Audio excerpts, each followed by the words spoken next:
Sveiki tamstos, visas kalnas siuntų šiandien, tiesioginė ta žodžio prasme. Va, žiūrėkit, kiek čia, žiūrėkit. Ir viena baisiai didelė. Turbūt nuo jos ir pradėsiu, nes jau baisiai didelė.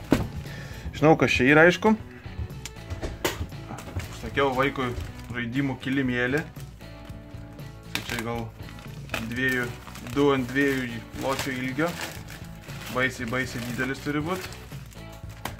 O taip, va. Supakuotas pas mus atėjo. Neregistruota siunta. Dėl muitinė turbūt už akių neužkliūva. O va, dar netgi sutašytė tokia. Tvarkingai padaryta.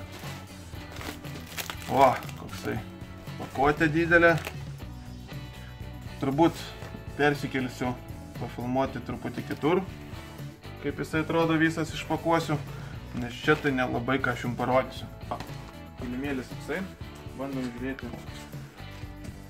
kas čia yra viduj. Didelis daiktas, tai namuose neparodysiu tokio. Taip, va, dūmo šakė. Taip. O, tai didelis. O. Tai va, vaikų žaisti iš tikrųjų, kad nenurepliotų kur nereikia, su raidėm. Ir yra dar kita pusė. Visas miestas. Su giliais, su žirafom, su viskuo. Čia gal žaidimas visas yra kažkoks tai. Reiks pasiaiškinti, jo, 1, 2, 3, 4 kelias eina kažkoks tai. O, didelis daiktas. Tai va, super. Taip. Va, kokia viena iškrito, nu tai ją ir pasižiūrėsim. Power Tools. Kas čia pas mus per Power Toolsas? Power Toolsai pas mus yra grašteliai, mini grašteliai. Tiesą sakant, dar nepadariau apžvalgos, nusipirkau tokią mini drėlę. Ir čia šitą mini drėlę yra graščiukai, va tokie mažiukai. Nu, aišku, ne tik mini drėlį galima, bet kam naudoti. O kartais tokių smulkių reikia iš tikrųjų, o tai nutariau paimti ir užsisakyti visą kalną. Va taip, kainuoja ten kelis dolerius, kelis eurus, tai jeigu tokių smulkių reikia, aišku, nesitikėjau gal tokie smulkus, kad bus, bet mini drėliai tokie maži su jais, o šiaip ir paprastą paštuką, manau, tiks ir tokie mini graškiukai. Čia ale skirti metalui, ale titanų padengti ir taip toliau, nu žodžiu viską jie ten prirašo, o ar tiesa, tai vėl nežino. O čia tai net neįsivaizduoju, kas yra A6008. O kas tas yra A6008, net neįsivaizduoju. Darysime ir pasižiūrėsime. Siunta registruota buvo, tai turėtų būti ne kažkoks pigus daiktas. Rašo $8. Pasižiūrim.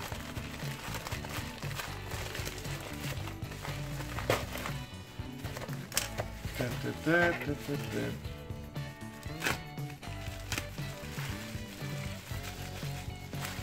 Dėžutė, labai jau atsargiai supakuota. Turbūt dužtamas daiktas yra viduj. Pripakavo taip solidžiai. Taip, šiek tiek palamdyta dėžutė, tikėsimės nieko blogo. Aha, jau žinau, kas čia yra. To ir jums parodysiu. Dar yra.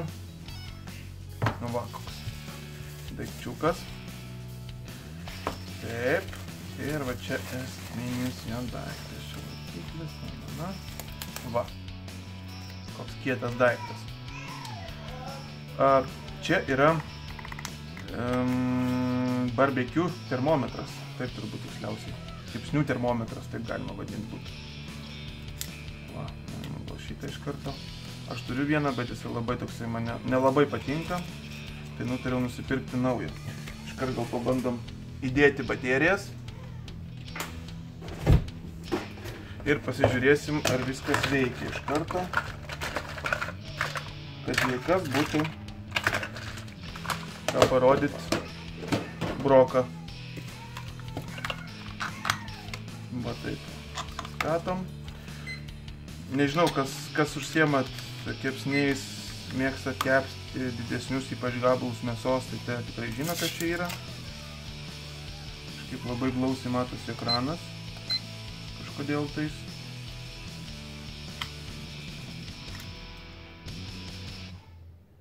Bandom išjungti ir įjungti. Tiek labai blausiai matosi. Kažkodėl tais. O tai pakreipus kažkas dar matosi. Na gerai. Pabandom prijungti. Gal reikia... Ai, čia dar baterijos statosi. Nu jo, čia kaip žiūrėjau yra bevėlis. Tai va, iš esmės gal paaiškinu, kas čia per daiktas pirmą, tada pažiūrėsim, kaip jisai veikia. Čia va yra toksai zondas. Jisai jungtis turėtų į šitą dėžutę. Taip va. Ir šitą galą kišat į mėsą. Netgi va šitas laidas yra atsparus karščiui, tai jeigu, tarkim, ir orkai tai kepat, arba ten kokiai nors kepsniniai, grilyje, tai jisai nesudeg šitas laidas ir be jokių problemų galit laikyti šitą pastoviai įkištą ir pagal viską čia matysit, kokia temperatūra yra. Viduje mėsos. Ir iš esmės visą mėsą reiktų žiūrėti kepant, kokia temperatūra yra viduje, o ne kaip atrodo suskrūdę ar sukepę iš viršaus. Nes esminis dalykas, kad jinai būtų pilnai iškepusi ir visos bakterijos, visos blogybės būtų žuvusios ir jūs galėtumėte saugiai valgyti. Tai va su šito zondu galite pasižiūrėti kokią temperatūrą ir kai tik iškepė, galite neperkepę jau išjungti, išimti ir valgyti idealios temperatūros mėsą. Nes kuo ilgiau kepat, kuo aukštesnė temperatūra viduje iškeliat, tai tuo mėsa kietesnė ir tuo praranda sultis. Taigi, dabar pabandau aš tada iš karto įdėti baterijas į šitą, jeigu dar turėsiu laisvų, ir pasižiūrėsim, kame čia reikalas, kodėl moneta, ta prasme taip prastai rodo ekraniuką. Ar čia baterijos nusėdusios, ar čia... Nu va, čia įdėjom, kišam šitą, pradėjom mirksėti lemputę, rašo Celsijaus, nu va, pradėjo kilti temperatūrą, 11 laipsnių rodo, 13 ir va čia turbūt užsistato, nežinau, turbūt tikrai nesimato, nes labai blausiai matosi, vos. Pabandau aš gal dar čia pakeisti baterijas, kokias nors, kad kažkodėl tai man atrodo, kad jisai nelabai veikiantis daiktas yra. Ekranas kažko pažeistas arba ar kelionės metu, ar... Nu, yra dar 2 baterijos. Iškart pasižiūrėsim.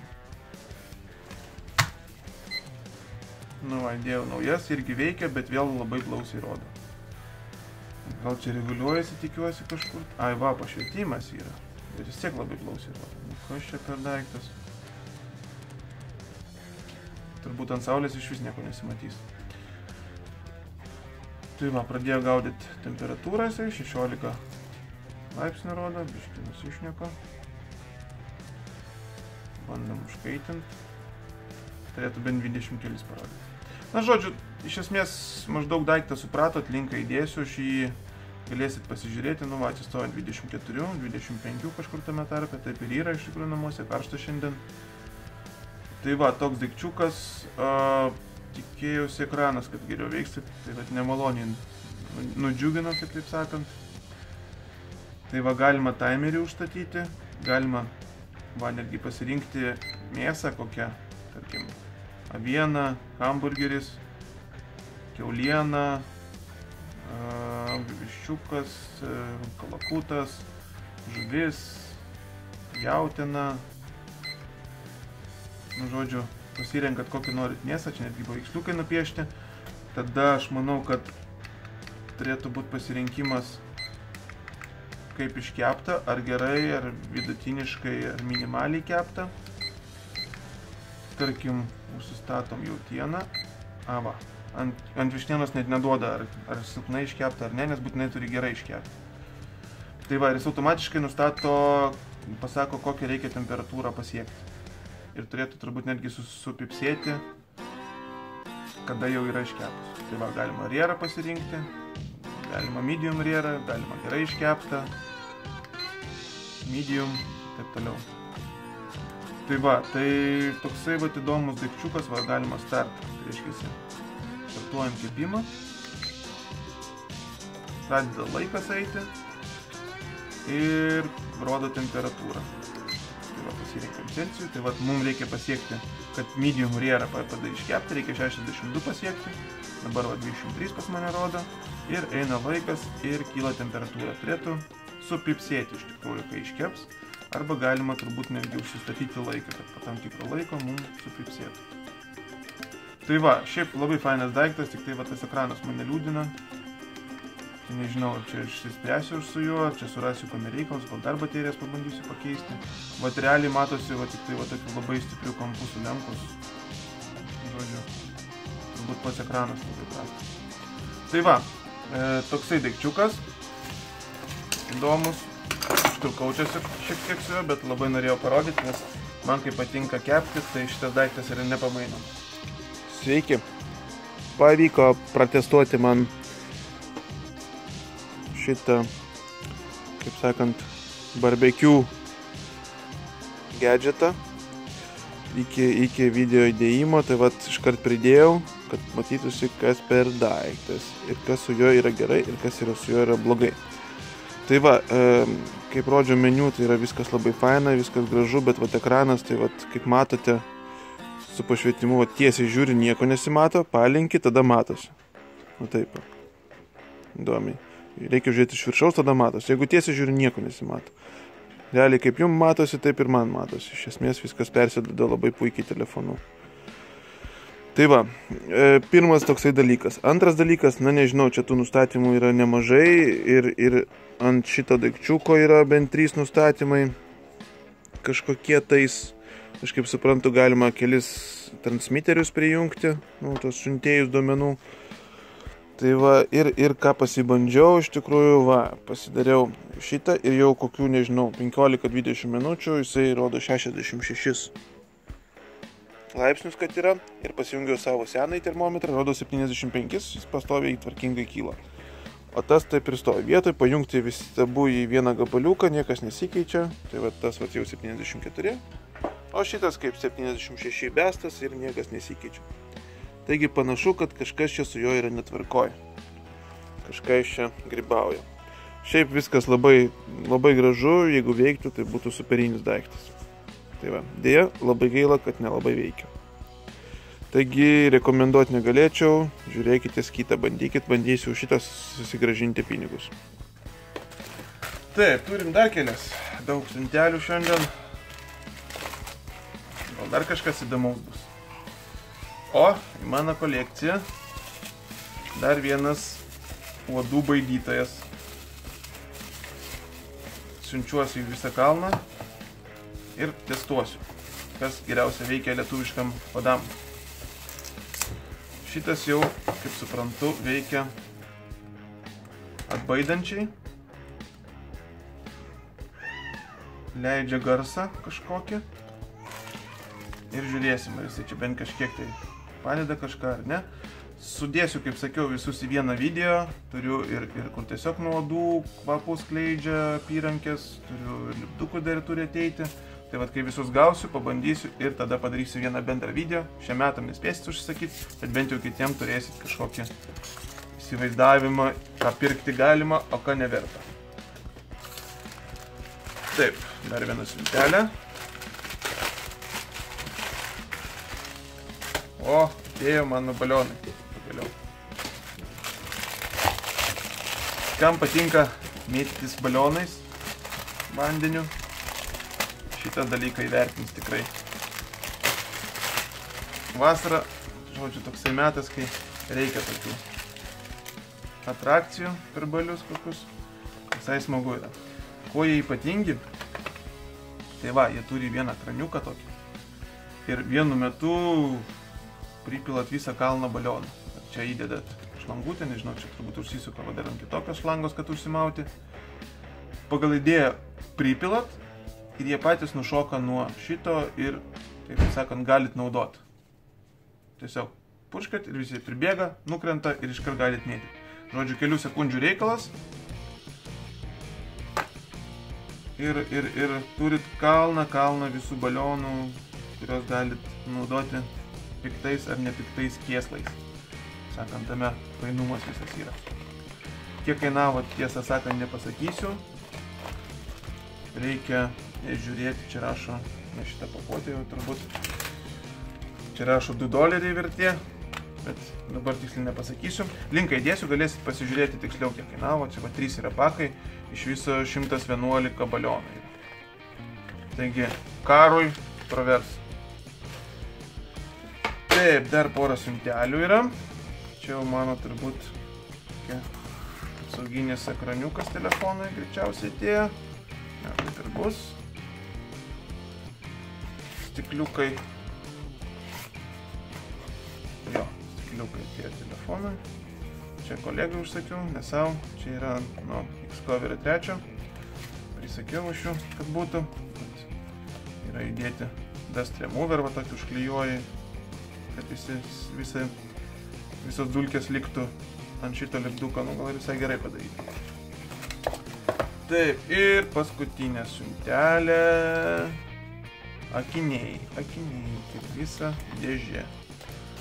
Bet kas čia bus tokioj dideliai dėžė? Keista. Tai štai akiniai atėjo tokia mažytė dėžutė visai sulaužytoj. O čia tokia didelė. Pasižiūrim. Ir siunta, man atrodo, registruota. Jo, registruota siunta. Tai jau čia rimtiekiniai turėtų būti. Aš vienus buvau užsakęs tokius rimtesnius, tai tikiuosi čia šitie. Nu, aišku, tos rimtesnius čia, kaip čia pasakius, už $8. Bet jau pasižiūrėkit. Jaučiasi truputį skirtumas. Čia turėtų būti aliumininiai akiniai. O su dėklu dar ateina iš karto dar. O tokie vardiniai, nėra čia klančio, tai nepaimsi lengvai. Nu, prabangiai. Nu, čia kažkoks super aprašymas apie turbūt tos linzės visas, kad ten blizgėjimą nuėmė, Nu, žodžiu, tokie jau prabangiai padaryti, prabangiai supakuoti. Pirkau su akcija, sakau, už $9, dabar nežinau, kad kainuoja, linką įdėsiu, galėsit pasižiūrėti. O netgi valymui toksai įdėtas, už didelis. Nu, toksai. Ir dėžutė tokia rimta, pakankamai stora, čia iš vidaus tokia malonė, minkšta, žodžiu, nu, kokybė jaučiasi. O čia, tipo, sako, parašyta užsidėk akinius, kad pamatytum kažką, tai čia stebuklingo. Tipo, čia kaip įrodymas turbūt, kad jie yra polarizuoti. Na, pabandysim. Tai va, tai gražiai sudėta viskas pas mus, net malonu iš tikrųjų imti, tai va. Vikidėja. Kokie. Net malonu imti rankas, kai jau tik, kad taip tvarkingai padaryta viskas. Tai va, patys akiniai. Čia jaučiasi aliuminis, kad yra iš tikrųjų. Patys akiniai tai yra plasmasė. Stikliukai irgi plasmasė bus. Šiaip taip. Realiai nieko ypatingo, viskas tvarkingai, viskas paprastai ir gražiai iš tikrųjų. Nu, bet jau supakuota, tai čia turbūt už tą pakuotę ir mokė visą sumą. Nu ir turbūt už aliuminį šitą. Užsidėjau normaliai, viskas tvarkoj, dydis normalus, nekinietiškas. Nu, va tokie mėlyni akinukai, iš tikrųjų viskas labai fainai. Na gerai, reikia išbandyti, ar čia iš tikrųjų kažkas matosi. Aha, nu va, supratau. Nu, iš tikrųjų, nežinau, kaip parodyti tą, bet va, tarkim, galbūt matysis. Op. Jeigu pasimatė kažkiek, tai čia atsiranda žuvis. Arčiau pritrauksiu. Iš arčiau nesimato. Tai va, žodžiu, atsiranda paveiksliukė žuvis. Taip matosi, kad čia iš tikrųjų yra polarizuoti akiniai. Šiaip labai įdomu, reiks išbandyti ir kitus akinius. Ar jie polarizuoti yra, ne. Tai va, tokia nemenka apžvalga. Šiandieną nemažai daiktų, tikiuosi buvo įdomu. Daiktai labai skirtingi ir manau visiems įdomus, bent tam tikri. Tai ką, dėkui, kad žiūrėjot, siuntų dar bus daug, taigi subscribekit kanalą ir iki greito.